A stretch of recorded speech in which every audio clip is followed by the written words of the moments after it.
Glória a Deus, cumprimento os irmãos com a paz do Senhor, amém. Gratidão, alegria, estar aqui pela primeira vez, conhecendo esta amada igreja. Quero externar toda a minha gratidão ao Senhor nosso Deus, porque Ele é bom todo o tempo,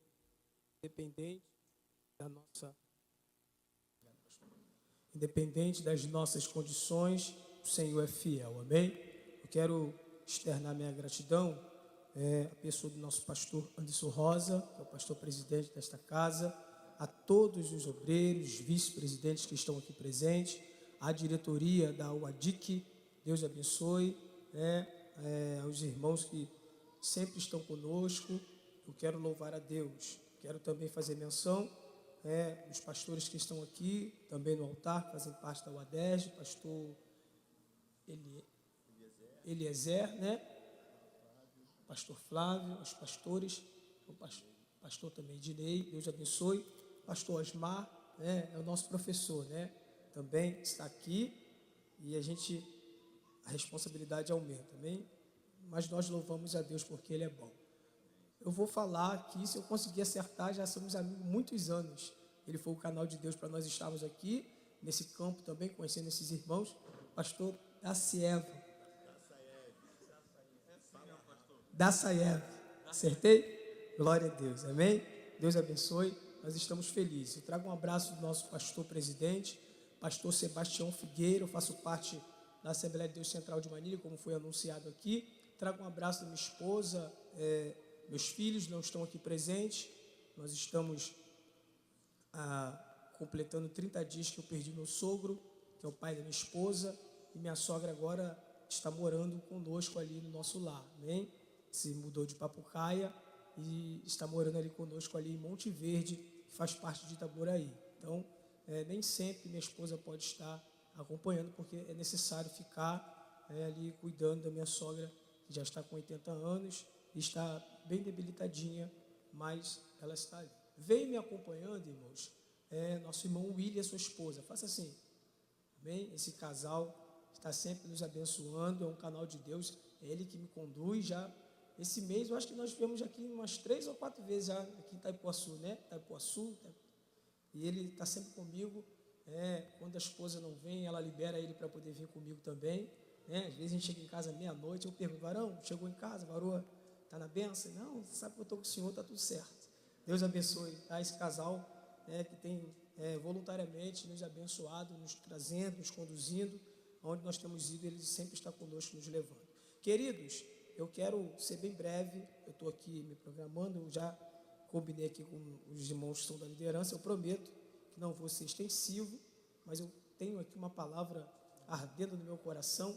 Eu gostaria de ler somente o verso de número 10 e 11, para nós ganharmos tempo. Eu não sei se o irmão vai colocar aqui, 4º congresso, me sinto muito honrado todas as vezes que eu estou no altar, e eu tenho esse entendimento e reconheço isso, quando sempre há pastores mais experientes, mais antigos, e nós que estamos ainda começando, temos a oportunidade de pregar a palavra, então isso é motivo de honra muito grande. Eu me sinto muito honrado por poder estar aqui. Eu quero só louvar a Deus. Pastor Anderson Rosa não nos conhecia pessoalmente, mas eu creio que já ouvi falar que nós tivemos algumas congregações, mas nos permitiu estar aqui, e a gente sabe que nos dias atuais é difícil trazer qualquer pessoa no altar. Quem é pastor? Eu não sou itinerante, eu sou pastor de congregação, ajudando meu pastor presidente, e a gente sabe como é difícil você construir alguma coisa, então qualquer pessoa pode vir, e aquilo que você está labutando o ano todo, construindo, preparando a igreja, alguém pode vir e destruir tudo aquilo que você construiu. Então, meu muito obrigado por, mesmo o pastor não nos conhecer, mas confiou na palavra dos líderes e nos permitiu estar aqui, e nós louvamos a Deus. Verso 10, carta de Paulo aos Efésios, capítulo 6, verso 10 e 11, amém? Nós vamos ler, eu vou ler o verso 10, a igreja vai ler o verso 11, e nós vamos tomar assento. Eu prometo que não vou ser extensivo. Eu já percebi que a igreja aqui é uma igreja pentecostal, uma igreja que glorifica, então vou somente pregar, irmãos. Se você sentir o Espírito falar no seu coração, você tem liberdade para glorificar nessa noite. Eu vou ler o verso 10, vou contar 1, 2, 3, toda a igreja vai ler o verso 11, e os irmãos vão tomar assento e a gente vai pregar uma breve palavra nessa noite. É o primeiro dia, fique tranquilo, Jesus disse que o melhor vinho sempre é no final, então hoje vai ser um café, amanhã já vem aí a janta, e domingo é o churrasco espiritual, os irmãos vão se labutar aí de uma forma muito deliciosa. Diz o texto, na minha versão: e finalmente, meus irmãos, sede fortes no Senhor e na força do seu poder. 1, 2, 3. Revestivos de toda a armadura de Deus, para que possais estar firmes contra as astutas ciladas do diabo. Mais uma vez, 1, 2, 3. Revestivos de toda a armadura de Deus, para que possais estar firmes contra as astutas ciladas do diabo. Tome seu assento, você tem 7 segundos para você se assentar, se acomodar. Faça conforme o pastor te instrui. Se quiser ficar com a Bíblia aberta, fique. Se quiser fechar a sua Bíblia e tomar atenção ao altar, também fique da forma que você sempre é instruído. Você está na sua igreja, fique conforme o seu pastor tem instruído. E você que está nos visitando, nós que estamos visitando, a gente acompanha a regra da casa.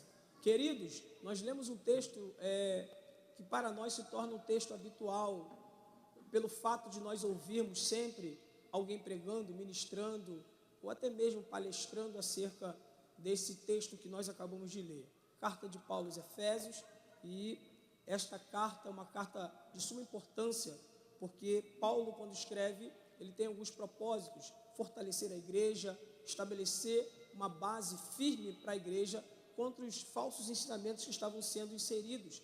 Paulo, acredita-se que Paulo estava preso quando escreve esta carta, devido a uma grande perseguição por causa do ministério que Deus havia entregue, mas Paulo, mesmo assim, ele continua fazendo aquilo que Deus havia estabelecido. Haja vista que quando Deus chama, independente das circunstâncias, só cabe a nós a seguir adiante, porque o Deus que chamou é o Deus que capacita. E o apóstolo Paulo, ele escreve esta carta aqui com alguns objetivos, diretivos para a igreja, para fortalecer, para resguardar a igreja, para que os crentes ficassem atentos à revelação genuína do evangelho que estava sendo direcionada pela boca do apóstolo Paulo. Esta carta, que contém 6 capítulos, tem 3 pilares, que são o capítulo 2, o capítulo 4 e o capítulo 6. No capítulo 2, Paulo fala sobre o assunto de suma importância, que é a salvação pela graça. O versículo textual deste capítulo é o verso de número 8.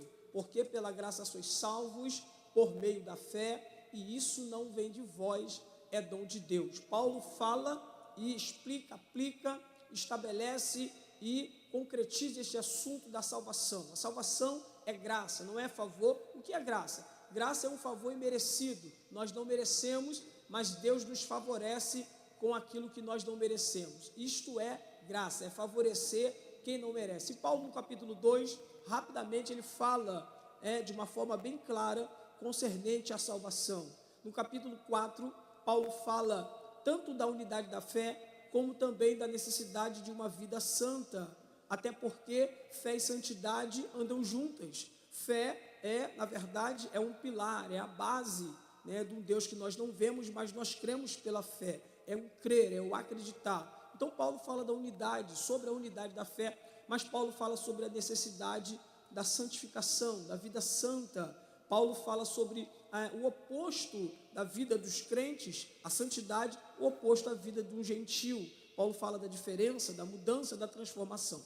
Mas no capítulo de número 6, Paulo, na verdade, tem duas revelações. O texto que foi escolhido como base para este tema, ou para esta temática desta festividade, ou deste quarto congresso, é um tema de suma importância para os nossos dias atuais. Sabemos que a nossa luta, a nossa guerra, a nossa batalha não é humana, a nossa guerra é espiritual. E Paulo, quando começa a escrever aos Efésios, concernente a esta batalha espiritual, Paulo tem duas revelações no capítulo 6. Primeiro, Paulo fala da necessidade e também de uma realidade. A realidade e uma necessidade no campo espiritual. Primeiro, Paulo fala da realidade. A realidade é que nós estamos em guerra e a nossa luta ela é espiritual. Segunda revelação, neste capítulo 6, Paulo fala da necessidade.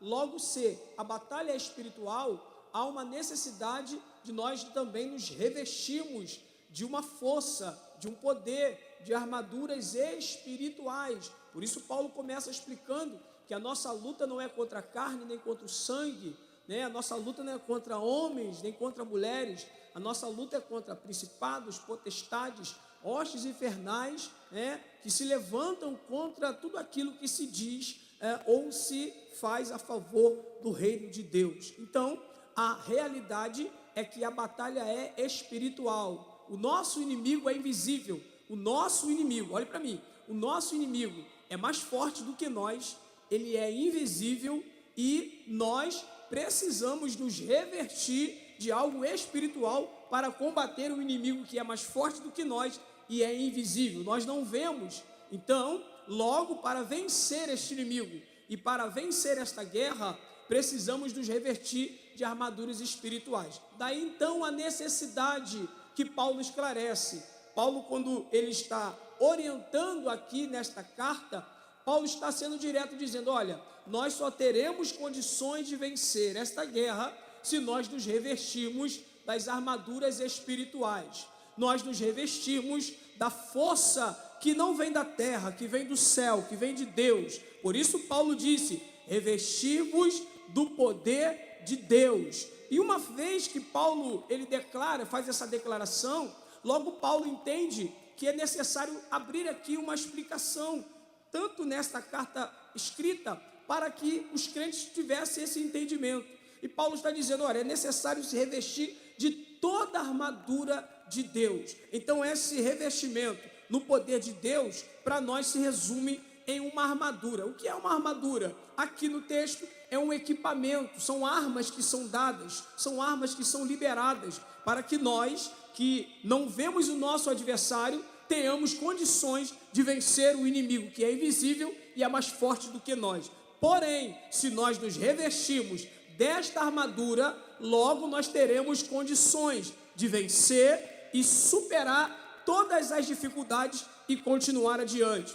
Paulo, ele está falando aqui também de uma guerra espiritual, e é verdade que nós sabemos que existem 3 tipos de batalhas, ou 3 grandes batalhas que nós enfrentamos. A primeira batalha é contra o mundo, a segunda batalha é contra o diabo, e a terceira batalha é contra nós mesmos. Então perceba que Paulo está dizendo, Paulo está nos orientando, que para vencer esta batalha, não contra o mundo, não contra, aleluia, nós mesmos, mas contra o diabo, para vencer esta batalha, nós só vamos vencer se nós verdadeiramente tomarmos, não só uma parte da armadura, mas toda a armadura de Deus. Pastor, o que é a armadura de Deus? A armadura de Deus, na verdade, é um equipamento. Essa armadura, ela está dividida em duas partes. A primeira parte é a parte defensiva e a segunda parte é a parte ofensiva. A armadura de Deus se divide em duas partes.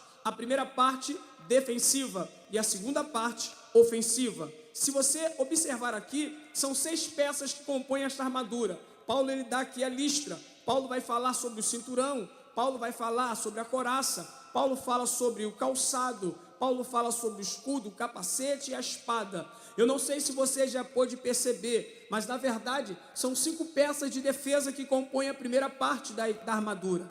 A primeira parte da armadura é a parte defensiva. Por isso, 5 peças da armadura são diretivas para a defesa, autodefesa. Paulo começa dizendo: cingi-vos da verdade, ou seja, o cinto, esta armadura. Haja vista que Paulo está fazendo alusão também aqui a um soldado romano. Ele está usando uma linguagem como uma metáfora para trazer a representação de um soldado, para trazer à mente dos crentes o entendimento como vencer esta guerra. E Paulo está dizendo aqui: cingi vossos lombos com a verdade. Cinto é arma de defesa, couraça é arma de defesa, sandália é arma de defesa, escudo é arma de defesa, capacete é arma de defesa. Então perceba que, numa totalidade, toda a armadura se resume em uma grande proporção de defesa. Se você olhar aqui na armadura num todo, a única parte que ela contém de ataque é a parte onde você usa a espada.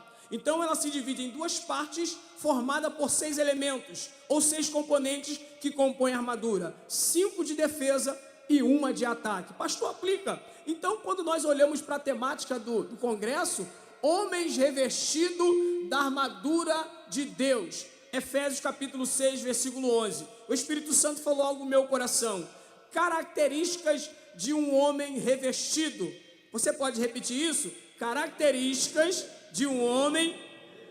Mas deixa eu abrir um parênteses para aplicar melhor. Eu tenho aqui, no mínimo, 6 coisas que não pode faltar na vida de um homem revestido, que quer vencer, que quer triunfar, que quer guerrear, mas ter vitória. Primeiro, quando Paulo está aqui falando, cingi-vos, ou cingir vossos lombos com a verdade, Paulo está falando do cinturão. É a primeira peça que é então aplicada ao soldado, porque através desta peça, todas as demais peças vão se ligando, se conectando uma na outra. Então o cinturão é a primeira peça. Por isso Paulo começa dizendo: cingi vossos lombos com a verdade. Então o que Paulo está querendo dizer, usando a temática que os irmãos escolheram? A primeira condição, ou a primeira coisa que não pode faltar na vida de um homem que está revestido, é o cinturão da verdade. Pastor, o que significa isso nesta aplicação?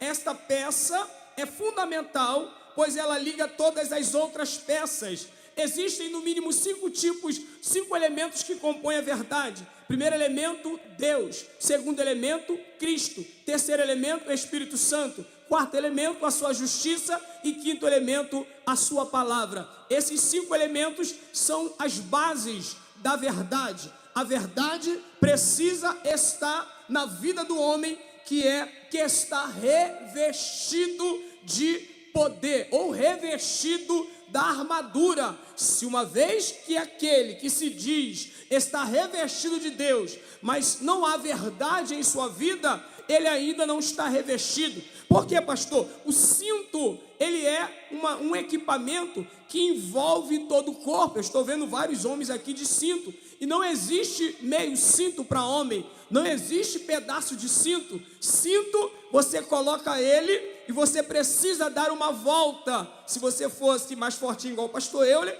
é quase 2 voltas do cinto, se você não cortar. Mas o cinto fala de um envolvimento em todo o seu corpo. O que Paulo está querendo dizer? Para quem quer vencer batalha, precisa estar envolvido com a verdade. Como é isso, pastor? Isso fala de um viver na verdade. Isso fala de um andar na verdade. Isso fala de um praticar a verdade. Isso significa falar a verdade. Isso também é símbolo de um caráter estabelecido na vida do homem que está revestido. Pastor, por que a verdade? Porque a verdade em nós, ela produz 4 coisas. Primeiro, a verdade traz a revelação. Segundo, a verdade traz o esclarecimento. Terceiro, a verdade traz o entendimento. Quarto, a verdade traz o conhecimento. Pastor, não entendi, aplica melhor. Quando a verdade está em nós, ela manifesta 4 coisas. Primeiro, a verdade traz a revelação. E a revelação fala da espiritualidade. A verdade traz o esclarecimento, que fala de uma consciência madura e entendida. Terceiro, a verdade fala do entendimento, que fala do conhecimento, da maturidade e também da espiritualidade. E quarto, a verdade traz em mim o conhecimento, que fala da convicção, fala da fé e de uma grande certeza. Então o homem revestido, ele precisa estar envolvido com a palavra. Por quê? Logo ele se torna um homem espiritual, até porque a guerra é espiritual. E se ele não for espiritual, ele não vai conseguir ter o discernimento e entendimento das coisas espirituais. Por isso Paulo está dizendo que a necessidade de nós cingirmos nossos lombos, ou seja, nos envolvermos com a verdade. Então, um homem que está revestido da armadura precisa andar na verdade, viver a verdade, proceder com verdade e viver cotidianamente a verdade. Pastor, mas falar a verdade muitas das vezes entristece alguém. É melhor alguém ficar triste com você falando a verdade do que alguém ficar alegre com você falando a mentira. Porque Deus é a verdade, Cristo é a verdade, o Espírito é da verdade e a igreja e o homem que é revestido precisa andar na verdade. É a primeira peça. É o primeiro elemento que não pode faltar na vida de um homem revestido. Mas interessante que Paulo continua dizendo: cingi vossos lombos com a verdade, e também tomando a couraça da justiça. O que era a couraça da justiça, pastor? A couraça tinha 2 finalidades. Primeiro, proteger tanto o tórax como também o coração. Em uma batalha, os soldados tinham o hábito de usar a couraça, porque dentro de uma guerra, fisicamente falando, dentro de uma guerra havia tanto o combate direto quanto o combate coletivo, mas havia também os ataques, as emboscadas, os flecheiros. E muitas das vezes o soldado em uma guerra ou em um combate, em um conflito direto, havia emboscadas armadas, flecheiros lançando flechas de encontro aos soldados, e muitos, por não estar com a couraça, eram perfurados pelas flechas. Ferido uma vez no pulmão, logo automaticamente o homem não conseguia respirar, e uma vez sendo ferido no coração, o homem ia a óbito, porque o coração é órgão vital. Então a couraça servia tanto para proteger o pulmão, quanto também para proteger o coração. Mas de imediato, a couraça tinha finalidade de proteger o coração, porque o coração era um órgão vital. Uma vez que o coração é atingido, é óbito. Por isso você vai ver Salomão, quando ele está instruindo em Provérbios, capítulo 4, no verso 23, Salomão disse: em tudo que se deve guardares, guarda também o teu coração, porque dele procede as saídas da vida. Então entenda que Paulo está dizendo que o homem revestido precisa guardar o seu coração. Pastor, o que é justiça? A palavra justiça também significa retidão. A palavra justiça fala de sinceridade. Retidão significa andar conforme aquilo que é reto, aquilo que é direito. Então, quando nós estamos vestidos ou revestidos da couraça da justiça, nós tanto guardamos o nosso coração, como também andamos de acordo com aquilo que é direito. Andamos retamente, andamos em sinceridade, porque o nosso coração está guardado, é puro. Quando o salmista, no Salmo de número 24, nos versos 3 e 4, ele abre a boca e ele disse: quem subirá ao monte do Senhor?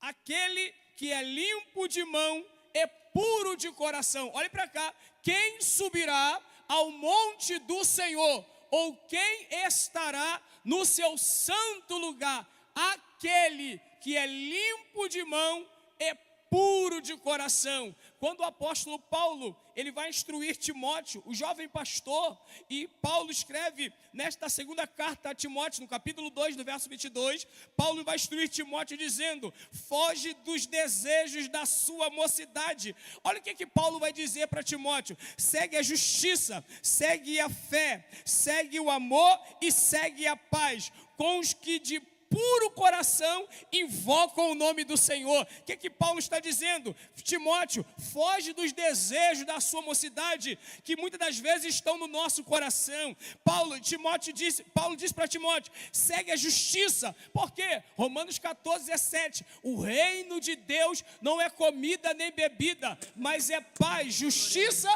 e alegria no Espírito Santo. Paulo vai dizer: segue a fé. Por quê? Hebreus capítulo 11, versículo 6, sem fé é impossível agradar a Deus, porque importa que aquele que se aproxima dele, creia que ele existe e que é galardador daqueles que o buscam. E Paulo continua dizendo: segue o amor, porque o amor é a excelência de todas as coisas. Paulo, quando escreve aos Coríntios, no capítulo número 13, na primeira carta, Paulo fala sobre a excelência do amor. Ainda que eu falasse a língua dos anjos, ainda que eu desse o meu corpo, ainda que eu fizesse muitas coisas, se não tivesse amor, de nada adianta. E Paulo vai concluindo dizendo para a igreja, dizendo que o amor tudo sofre, tudo suporta, tudo espera, não suspeita mal, não é invejoso e não folga com a injustiça. Oh glória! E Paulo disse: Timóteo, segue também a paz com esses que de puro coração invocam o nome do Senhor. João capítulo 14, verso 27. O próprio Cristo disse isso para nós.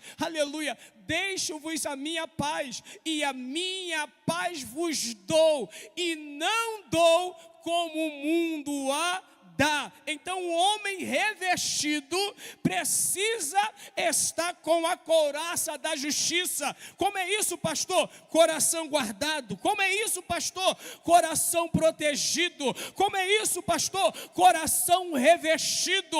Uma vez que o seu coração ele está protegido pela couraça da justiça, não tem espaço para nada que é do mundo entrar no seu coração. Quando o apóstolo João, na primeira epístola, no capítulo 2, no verso 15, ele disse: não ameis o mundo e nem o que no mundo há, porque aquele que diz que ama o Pai e ama o mundo, o amor do Pai não está nele, porque no mundo a concupiscência da carne, a concupiscência dos olhos, a soberba da vida, isso não provém do Pai, mas do mundo. Oh glória! O mundo passa e as suas concupiscências, mas aquele que faz a vontade de Deus permanece para sempre. Olhe para mim, por gentileza. Uma vez que teu coração está guardado, nada do mundo vai te influenciar, nada do mundo vai te fazer voltar atrás, porque o teu coração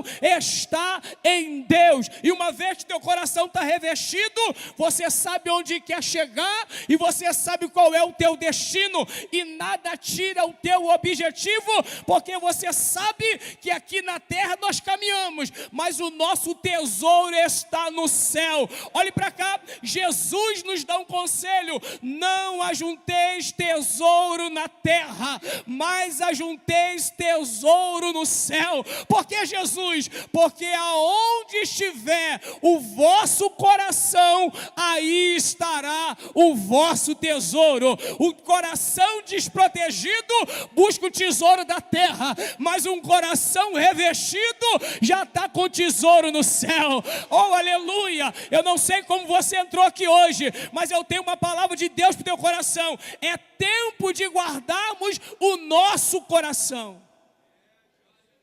Quantas pessoas recuando para trás porque não guardaram o coração?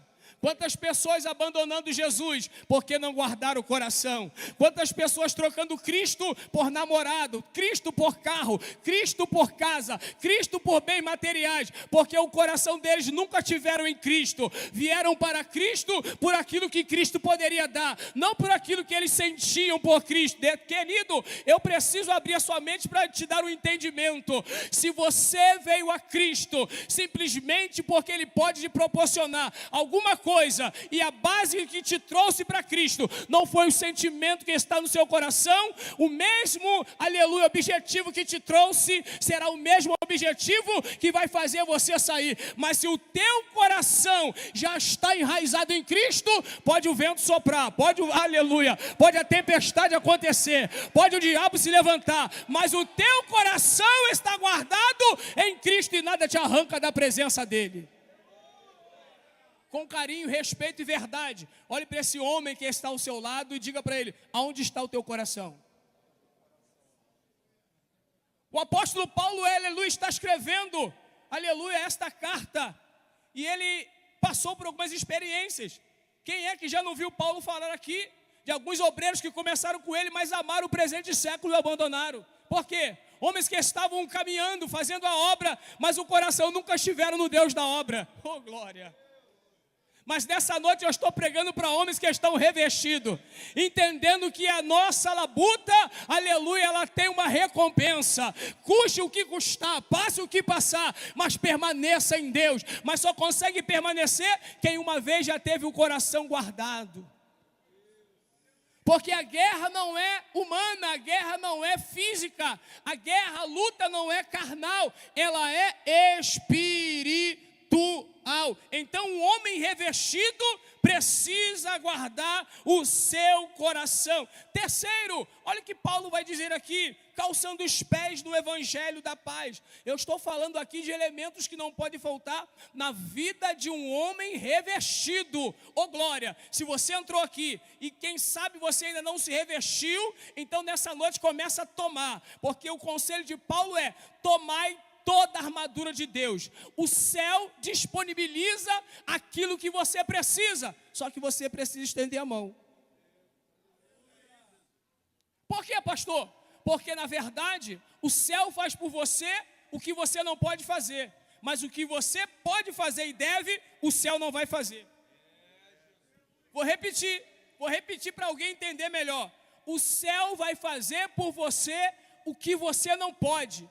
O que você pode e deve, o céu não faz. Pastor, tem algum texto bíblico para aplicar isso? Com certeza. Atos capítulo de número 12. A Bíblia vai dizer que Tiago é morto a fio da espada. Herodes tem autoridade para matar, mata Tiago. Pedro ele coloca na prisão. E quando a igreja fica sabendo que Pedro está preso, a Bíblia vai dizer que a igreja começa a orar por Pedro. Jesus liberta Pedro, liberta Pedro. E Pedro já estava com as horas contadas. Até o próprio Pedro já achou que teria cabo da sua vida, porque Pedro tira a sandália, Pedro tira o cinto, Pedro tira a capa e dorme na cadeia. Mas a igreja estava orando. A Bíblia diz que de repente o anjo desce na cadeia. Pedro estava dormindo e quando o anjo resplandece aquela glória na cadeia, os guardas que estavam lá não viram o anjo, mas o anjo desperta Pedro, porque Pedro está dormindo. E como Pedro estava sendo vigiado por 4 quaternos de soldado e estava algemado, estava sob prisões. O que o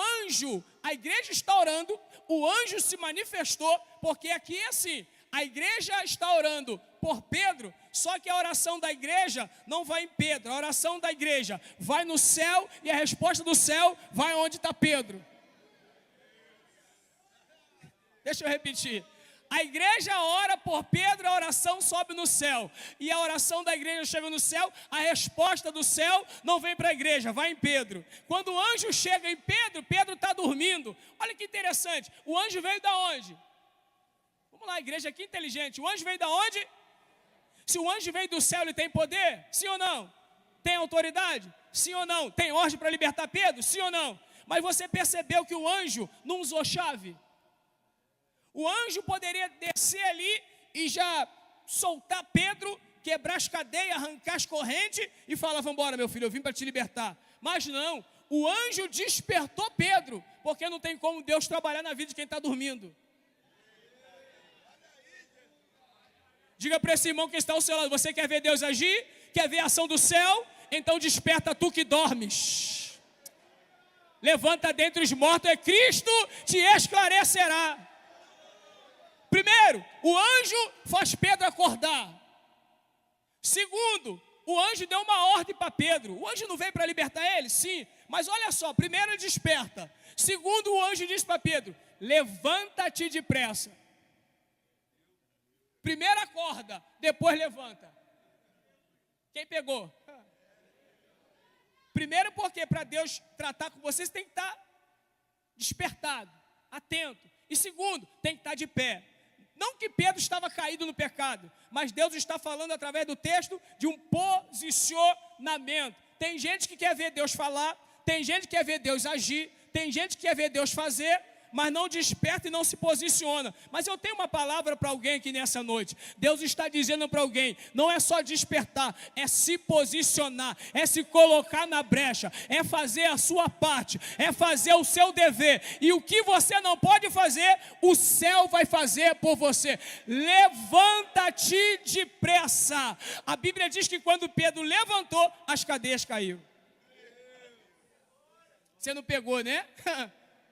O anjo poderia chegar com a chave e abrir, mas ele falou: não, o impossível é comigo, agora o possível é com você. Levanta-te, aleluia, depressa, porque a obra que Deus tem é rápida. Aí Pedro se levantou, as cadeias caíram. Aí agora o anjo vai dizer para Pedro: já que você acordou, se levantou e as cadeias caiu, agora me segue. Quando Pedro segue o anjo, olhe para cá. Não é o anjo seguindo Pedro, é Pedro seguindo o anjo. Por quê? O anjo veio do céu, Pedro é da terra. Então não é a terra que rege o céu, é o céu. Me segue. Querido, quando você deixa o céu ir na frente, as coisas ficam fáceis. Passaram a primeira porta, mas tinha a porta de ferro. Mas a Bíblia diz que quando chegaram na porta de ferro, ela abriu por si só. Aí o anjo passou, Pedro passou também, só que quando chegou lá fora o anjo: agora é com você, meu filho, faz a tua parte. Diga para o seu irmão: Deus tem mistério para revelar aqui nessa noite. Oh, aleluia! Agora Paulo está dizendo assim, ó: calça os pés na preparação do evangelho da paz. Eu tenho mais 10 minutos, olhe para cá. O que significa para a gente no sentido espiritual? Isso aqui fala de um calçado preparado. O soldado na batalha, ele precisava ter um calçado, porque os terrenos dos conflitos eram diversos tipos de terreno. Então muitos soldados iam para a batalha. Se ele tivesse descalço, ele feria o seu pé até mesmo antes de chegar à batalha. Então o soldado precisava estar calçado. Pastor, qual é o significado espiritual do calçado na vida de um homem revestido? Porque um homem revestido, ele não tem que estar somente cingido com a verdade, ele não tem que somente estar com o coração protegido, mas ele tem que estar com seus pés calçados. Qual é, pastor, o símbolo espiritual do calçado ou da preparação? Esta peça era fundamental, pois dava ao soldado, olhe para mim, número 1, proteção, segurança, equilíbrio, firmeza, constância e locomoção. Ah, você não pegou, né? O homem revestido e calçado, oh glória, ele tem nos pés proteção, ele tem nos pés segurança, ele tem nos pés equilíbrio, ele tem nos pés firmeza, ele tem nos pés constância, porque ele precisa se locomover. Qual é a revelação, pastor? O verdadeiro soldado revestido não pode ficar parado, ele está em constante movimento, porque ele está em guerra, e para isso ele precisa ter firmeza, ele precisa ter equilíbrio. O que é equilíbrio, pastor? É estabilidade. O soldado não pode viver uma vida espiritual desequilibrada. Uma hora ele quer, uma hora ele não quer. Uma hora ele quer fazer a obra, uma hora ele não quer mais fazer a obra. Uma hora ele está no conjunto, outra hora ele larga larga tudo. Uma hora ele quer fazer tudo, uma outra hora ele não quer fazer nada. Isso é falta de estabilidade. Mas nessa noite Deus está te dando equilíbrio. Aleluia! Equilíbrio espiritual, equilíbrio emocional, porque a batalha é espiritual e nós precisamos ter maturidade. Eu não posso ser um obreiro desequilibrado. Isso fala de maturidade. E na verdade o que vai nos fazer amadurecer não é as bênçãos, mas é as lutas. Ou melhor, não são as bênçãos, são as provas e as lutas que vivenciamos, porque isso vai nos amadurecer. Pastor, tem Bíblia? Romanos capítulo 5, verso 3. E não somente isto, olha o que Paulo diz, mas também nos gloriamos nas tribulações. Por que, Paulo? Porque a tribulação produz paciência, a paciência é experiência, e a experiência é esperança, e a esperança não traz confusão. Não entendi, pastor Euler. Paulo disse que a tribulação produz paciência. O que é paciência? A palavra paciência é a virtude que nos faz suportar as aflições sem desanimar. Então quem tem paciência tem a capacidade de suportar. Para quem faz o Salmo 40 um jargão, varão fica no 40, esperei com paciência no Senhor. Querido, não faça do Salmo 40 um jargão para você não. Por que, pastor? Porque quando o salmista diz, esperei com paciência, ele está dizendo, eu estou esperando enquanto o pau está quebrando, mas eu estou suportando, porque eu sei em quem eu espero, aleluia, esperei com paciência. E Paulo diz, a tribulação produz paciência, a paciência, experiência. Pastor, o que é paciência? Estrutura. E o que é experiência? Maturidade. A tribulação produz paciência, a paciência, experiência, maturidade, e a experiência, esperança, convicção, porque quem tem estrutura e tem maturidade, tem a convicção para aguardar o tempo certo do Senhor, aleluia. Então eu não posso andar descalço, eu preciso estar calçado. Isso fala de uma vida de firmeza espiritual. Como é isso, pastor? É estar com os meus pés firmados em um solo firme, de baixo ou por cima de uma rocha que vai dar sustentação aos meus pés. Eu me lembro de Jesus, no Sermão do Monte, Jesus disse, todo aquele que ouve as minhas palavras, capítulo 7, verso 24, todo aquele que ouve as minhas palavras e as pratica, eu, Jesus, assemelhei ao homem prudente, que edificou. A palavra edificar significa erguer, a palavra edificar significa levantar, que edificou a sua casa sobre a rocha, oh glória, e caiu a chuva, e correram os rios, e sopraram os ventos, e combateram a casa, e a casa não caiu, porque estava edificada sobre a rocha. Salmo de número 40, esperei com paciência no Senhor, Ele se inclinou para mim, ouviu o meu clamor, tirou os meus pés de um lago horrível, de um charco de lodo, em algumas versões, de uma cova de destruição, pôs os meus pés, pastor Osmar, sobre uma rocha. Interessante que ele é enfático, ele diz, não só pôs os pés sobre uma rocha, mas firmou meus passos. E pôs um novo cântico na minha boca, um hino de louvor ao nosso Deus. O homem revestido tem pés firmados na rocha. Pode vir o que vier, mas ele não para, ele continua. Ele continua. Diga para o seu irmão, se você está calçado, você não pode parar, querido. Pastor, a verdade é, Hebreus capítulo 12, verso 1 e 2. Portanto, nós que estamos rodeados de uma tão grande nuvem de testemunhas, deixemos todo embaraço e todo pecado que nos rodeia tão de perto e corramos com paciência a carreira que nos está proposta, olhando para Jesus, autor e consumador da nossa fé. Salmo de número 126, versículo 6. Oh, aquele que leva a preciosa preciosa semente, aleluia, andando e chorando. Isso aqui tem uma excelência de revelação. Por quê? Porque quem carrega a verdadeira semente ou a preciosa semente tem a certeza de que haverá lágrima nos olhos. Por quê, pastor Euler? Porque o verdadeiro evangelho não é só rosa, não é só vitória, não é só chave e não é só sorriso. O verdadeiro evangelho é acompanhado de lágrima. Por isso o salmista diz: aquele que leva a preciosa semente andando e chorando voltará com certeza. Oh glória, aleluia. Voltará com certeza, trazendo consigo os seus frutos. Por que vai e volta? Porque o segredo não é na ida. Na ida você pode ir chorando, mas o segredo é na volta, quando você volta com os frutos. Olhe para esse irmão e diga assim para ele: o choro pode até durar uma noite, mas a alegria vem o amanhecer. Você pode ir chorando, e alguém pensando que você vai parar, mas você está calçado. Aí você vai chorando, você vai andando, porque você sabe que você é soldado, e alguém olha e diz: ele não vai aguentar, mas quando você vai e volta, alguém diz assim: ele passou pela tempestade, ela passou por aquele vento. Como é que ela conseguiu? Estava com os pés calçados, e a semente preciosa na mão. Porque aquele que coloca a mão no arado não pode recuar.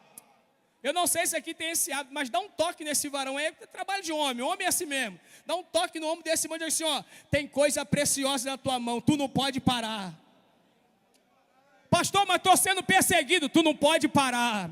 Pastor, mas é muita luta, tu não pode parar. Por quê, pastor? João 15,16: não escolhestes vós a mim, mas eu, Senhor, escolhi a vós. Você é soldado escolhido por Deus, tu não pode parar. Para encerrar, e aí, pastor Euler? Aí Paulo vai continuar na parte da defesa. Isso aqui é defesa, irmãos. Como dizem por aí, né? Pessoal que gosta de futebol, né? Melhor ataque. Adianta, né? 4-4-2, né, pastor? Passa nada. Eita glória. Olhe para cá. Paulo disse: tomando também o escudo da fé, com o qual podereis apagar os dardos inflamados os dardos inflamados de quem? Então, quem é que tenta inflamar? É o adversário. E como é que eu vou conseguir apagar os dardos do inimigo? Somente com o escudo da fé. O escudo tinha duas finalidades. Ele servia tanto como ataque como para defesa. A potencialidade melhor do escudo é para defesa. Mas, no caso, se o soldado perdesse a espada, ele usava o escudo tanto para defender como também para atacar. Existia vários tipos de escudo. Paulo aqui está falando de um tipo de escudo, de forma oblonga. Aquele escudo que ele pega dos pés até a cabeça, que protege todo o corpo, porque é o símbolo da fé. Pastor, por quê? Porque contra o mundo, os dardos inflamados e malignos que vêm contra nós, que estamos neste mundo, precisam ser apagados com a fé. Por quê? Porque a única forma de nós vencermos o mundo em si, que por detrás está o adversário tentando de todas as maneiras nos impossibilitar e nos tirar do foco, só através do escudo da fé. 1 João capítulo 5, verso número 4: todo aquele que é nascido de Deus vence o mundo, e essa é a vitória que vence o mundo, a nossa fé. Por que o escudo? Porque escudo é símbolo de vitória. Olhe para mim aqui. O escudo é símbolo de vitória. É uma arma indispensável. Tinha soldado que poderia ir até sem espada, mas não ia sem escudo. Oh, glória! Por que, pastor Euler? O escudo é uma arma indispensável para o soldado na batalha. O apóstolo Paulo, melhor do que ninguém para dar conselho, ele olha para o jovem pastor Timóteo e diz: olha, Timóteo, Segunda carta de Paulo aos Timóteo, capítulo 4, versículo 7. Olha, Timóteo, eu já combati o bom combate. Já fiz a minha parte, meu filho. Já acabei a carreira, mas guardei o escudo. Eita glória, você não pegou, né? Aí Timóteo novinho, cheio de gás, querendo ir com tudo, ele falou, calma, eu combati o bom combate. Já acabei a carreira, você continua, mas tem um porém, eu guardei o escudo. Oh, glória. Por quê? Porque não adiantaria Paulo fazer tudo o que fez e no final da sua vida perder a fé. Porque se ele perde a fé, ele perde o maior tesouro que é o céu. Porque sem fé não tem como nós alcançarmos o céu. Olhe para mim, a salvação é pela graça, por meio da fé. A fé é o elo que une o homem e a graça. Porque pela graça sois salvos, vírgula, por meio da fé. E isso não vem de vós, é dom de Deus. Isso revela o prazer de Deus em salvar o homem. Deus tem tanto prazer em salvar o homem, que Deus proporcionou a graça, mas também nos deu a fé. Para quê? Para que o homem não perca o maior tesouro que é o céu. Aleluia! Então Paulo está dizendo, Timóteo, faça o que tiver de fazer, guerreie como você tem que guerrear, peleje nesta peleja, mas saiba de uma coisa, você não pode perder a fé. E o que o diabo tenta fazer nesses últimos momentos da igreja na terra é roubar a fé. Quantas pessoas perderam a fé? Olhe para mim, sem fé, sem esperança. Sem fé, sem alegria. Sem fé, sem convicção. Sem fé, sem certeza. Sem fé, sem expectativa. Sem fé, sem uma esperança no futuro. Quantas pessoas caminhando na igreja sem fé, já não acredita que Deus pode fazer, já não acredita que Deus pode curar, já não acredita que Jesus pode realizar, já não crê mais que Deus pode salvar. Pastor, já estou tanto tempo na igreja, meu esposo está tanto tempo na barraca, já perdi a fé que Deus pode fazer alguma coisa. Se não vem com 1 ano, espere. Se não vem com 2 anos, espere. Se não vem com 3 anos, espere. Pastor, mas já estou esperando 5 anos. Fique em paz, porque o paralítico do tanque ficou 38 anos esperando. E quando Jesus chegou para ele e falou assim, queres ficação? Ele falou, olha, eu não tenho homem algum que me lance do tanque, porque quando a água agitada desce o outro, mas tem um porém, eu vou.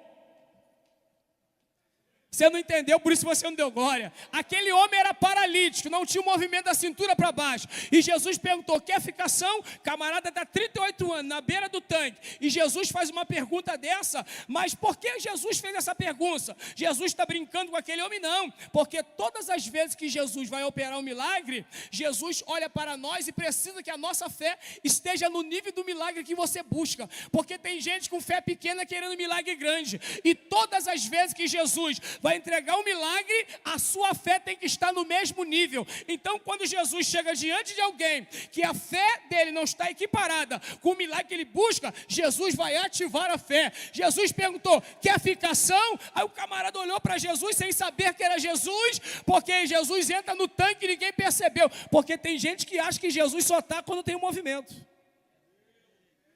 Aí Jesus passa aqui, passa ali, passa lá, ninguém percebe, porque não tem movimento. Jesus chegou no homem, queres ficação? Ele falou, eu não tenho homem algum, Senhor, que me lance no tanque. Mas quando eu vou, aí a fé dele. E como é que você vai? Eu vou me arrastando. Agora você já parou para extrair isso do texto? Ele estava no alpendre. Quando a água agitava, supostamente a água agitava, eles desciam. Descer se arrastando é uma coisa, é gravidade. E agora subir? Porque quando ele ia, outro se molhava, então ele tinha que fazer o quê? Voltar para a cama. Quando Jesus chegou no tanque, não pegou ele no chão, pegou ele na cama. Então, o mesmo jeito que ele se arrastava descendo, a mesma fé que fazia ele descer, era a mesma fé que fazia ele voltar para a cama. Quando ele descia e outro saía, ele dizia, eu não me molhei hoje, mas eu vou ficar na minha posição. E quando a água agitar, eu vou descer de novo. Você não entendeu, né? Deus está falando com alguém aqui. Se não aconteceu ainda, permaneça na posição. Porque pela tua fé, o Senhor vai te surpreender. Quando você menos esperar, o milagre vai acontecer. Quando você menos esperar, aquela pessoa que você está intercedendo por ela, ela que vai te convidar para vir para a igreja. Não vai ser você que vai convidar ela. Quantos acreditam nisso aqui? Levante a mão e glorifica o nome de Jesus. Escudo da fé. Eu não posso perder a fé. Eu não posso perder a fé. A fé é fundamental. Querido, quer ver o diabo ficar irado? É um crente ferido, machucado, desempregado, enfermo, na tempestade, no ventre do peixe, mas cheio de fé. Oh, glória. Aleluia. Eu estou sentindo uma graça de Jesus aqui. Eu sei que eu tenho que entregar por cada hora, mas eu estou sentindo uma graça de Jesus aqui. Você se lembra de Deus, Jó e o diabo? Para encerrar, pastor. Deus, Jó e o diabo. Eu já li a Bíblia algumas vezes. Mas eu nunca vi, em todas as vezes que eu li a Bíblia, em outro texto, não sei esse, Deus batendo papo com o diabo. Mas no livro de Jó, não é o diabo que se pronuncia, é Deus que puxa assunto. Porque olha a fala de Deus para o diabo. Tem visto... Não, de onde vem Satanás? Deus é onipotente, onisciente, onipresente. Deus sabe de tudo, Deus vê tudo, está em todo lugar ao mesmo tempo. Como é que um Deus que é onipotente, onipresente, onisciente vai perguntar para o diabo de onde ele vem? Deus já sabia. Mas por que Deus pergunta? Porque Deus quer inserir Jó na conversa. Aí o diabo, de rodear a terra e passear por ela. Aí Deus vai e insere Jó. Tem visto o meu servo Jó? Aí olha como é que Deus bate no diabo. Homem reto, sincero, temente a Deus e se desvia do mal. Deus deu 4 logo. Um jebe, um direto. Raspou já. Pastor, o senhor faz jiu-jitsu? Parei já há muitos anos, irmão. E jogou no chão, o diabo levantou meio tonto. Claro, onde ele toca, o senhor bota a mão e abençoa ele, deixa atirar. Deus nem pensou, irmão. Vai lá, pode ir. Aí o diabo foi lá e fez aquela ruaça. Acabou com tudo de Jó. E Jó permaneceu na mesma posição. Aí quando o diabo volta, Deus de novo. E aí, Satanás? Aí o diabo agora quer tocar na carne, na alma. Deus falou, pode tocar nele, só que a alma dele é minha. Aí o diabo vai lá, coloca aquela chaga em Jó. A mulher de Jó não entende naquele momento. Olha o que é um homem de fé, irmãos. A mulher de Jó naquele momento não entende, porque existe processos que é só você e Deus.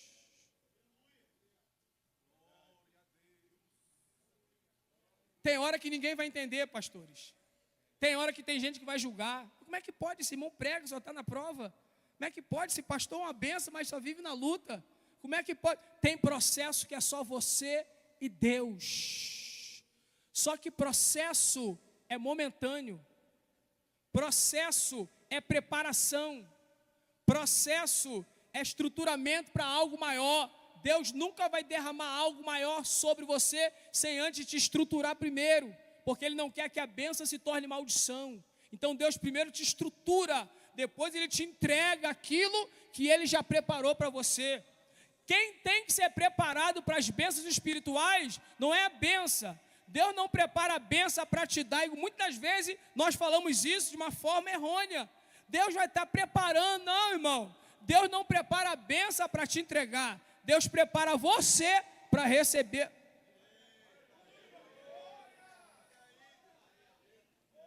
Sou eu que tenho que me preparar para receber o que Deus já tem para mim. Porque o que Deus tem para mim e para você já está pronto. Diga para isso para alguém, já está pronto, varão. Se prepara porque é coisa grande. Alabarachúria. Se prepara porque é coisa sobrenatural. Se prepara porque quando alguém vê não vai acreditar. Ué, como é que pode? É aquele varão? É aquele irmão? É aquele pastor? É, varão, é isso mesmo. Deus me preparou e agora é tempo de tomar posse da vitória. Aleluia. Tem visto o meu servo Jó? Jó falou, olha, nu saí do ventre, nu para lá voltarei. O Senhor me deu, o Senhor tomou. Bendito seja o nome do Senhor. Mas no capítulo 19, Jó rasga. Jó falou, olha, no meio daquela crise, Jó falou assim, bem eu sei. Alguém pode não saber, mas eu sei. Porque fé é individual. A fé do meu irmão pode me auxiliar, pode me ajudar, mas Deus quer ver a minha manifestação de fé. Alguém pode não saber, mas eu sei que o meu Redentor vive. E por certo, eu não sei o tempo, ele se levantará. Fé é indispensável para quem está revestido da armadura de Deus. E Paulo disse, olha, tomando o capacete da salvação. O que é o capacete, pastor? Só uma aplicação rápida. O capacete nada mais é do que a unção do Senhor sobre a nossa cabeça. Uma vez a mente protegida com a unção, nada pode atingir a sua mente. A sua mente precisa estar revestida. Lembra o que o salmista disse? Aleluia. Lembra o que Isaías profetizou acerca de Cristo? O Espírito do Senhor Jeová está sobre mim, porque Ele me ungiu. Ele me ungiu. A unção na cabeça é a proteção, é o revestimento, é o capacete, é o que protege, é o que blinda a nossa mente. Não deixa o diabo dominar ou até mesmo confundir a sua mente, mas a sua mente precisa estar blindada com a unção do Senhor. Uma vez que a sua mente está blindada, nada vai fazer você temer. Lembra Davi? Quando os irmãos de Davi viram Golias, todo mundo corria. A ver ele, todo mundo... Eliabe, Abinadab, Samar, Netanael, Radai, Ozen, Eliú, todo mundo corria. Mas quando Davi foi no campo, que viu aquele homem, que todo mundo gritou, aí vem Golias, ele, quem é esse? Esse é Golias, nunca perdeu uma batalha. Quem é esse? Esse é gigante, ele é guerreiro desde a sua mocidade. Quem é esse incircunciso? Enquanto gente corria, Davi com a mente ungida, ele sabia que o mesmo Deus que guardou ele, seria o mesmo Deus que daria vitória a ele, porque a sua mente está blindada. Davi enfrentou, venceu, e o nome do Senhor foi glorificado. E Paulo fecha essa classe dizendo, tomando a espada do Espírito, que é a palavra de Deus. Cinto, couraça, sandália, capacete e escudo. E para vencer, a espada. Pastor, mas só uma peça? Somente a espada, porque a espada é a palavra de Deus. Irmão, basta a palavra. Não precisa de mais nada, basta a palavra. A palavra é suficiente para nos garantir vitória. Para vencer o mundo, eu venço com a fé. Para vencer a mim mesmo, eu venço pelo Espírito. Gálatas 5,16. Andai em Espírito e não cumprireis as concupiscências da carne. Mas para vencer o diabo é com a palavra de Deus. Por quê, pastor? Porque contra o diabo não é uma guerra coletiva. Contra o diabo é um conflito mano a mano. Você está pensando que o diabo vai entrar aqui para querer te confrontar? Todo mundo dando glória, uma igreja espiritual, um ambiente espiritual? De maneira nenhuma. Mas é quando você sair daqui e o diabo aparecer diante de você, frente a frente, você e ele, no mano a mano espiritual, aí você vai vencer é com a palavra. Pastor, isso é jargão, é texto bíblico. Jesus venceu o diabo no mano a mano. E detalhe, só usou a palavra. E o diabo também usou a palavra. Salmo 91, 11 e 12. Está escrito, dará ordem aos teus anjos a teu respeito, para te guardar, para não tropeçar com o seu pé em pedra. Aí Jesus, pá, palavra. Aí o diabo pega Jesus, leva no pináculo mais alto do templo. Lança-te daqui. Jesus, não tentará o teu Deus. Palavra. Pega Jesus, leva no monte e mostra os reinos, o mundo e a glória deles. Tudo isso te darei se prostrado me adorares. Jesus, somente ao teu Deus adorarás e só a ele servirás. Palavra. Diabo, no mano a mano, viu que Jesus estava com fome depois do propósito, falou, transforma essas pedras em pão. Se tu és filho de Deus. Jesus olhou para ele e falou, nem só de pão viverá o homem, mas de toda palavra que sai da boca de Deus. Vencendo o mundo pela fé, vencendo a batalha interior pelo Espírito, mas para vencer o diabo é pela palavra. 1 João 2,14, eu vos escrevi, jovens, porque sois fortes, e já venceste o maligno, porque a palavra de Deus está em vós. Fique de pé, por gentileza.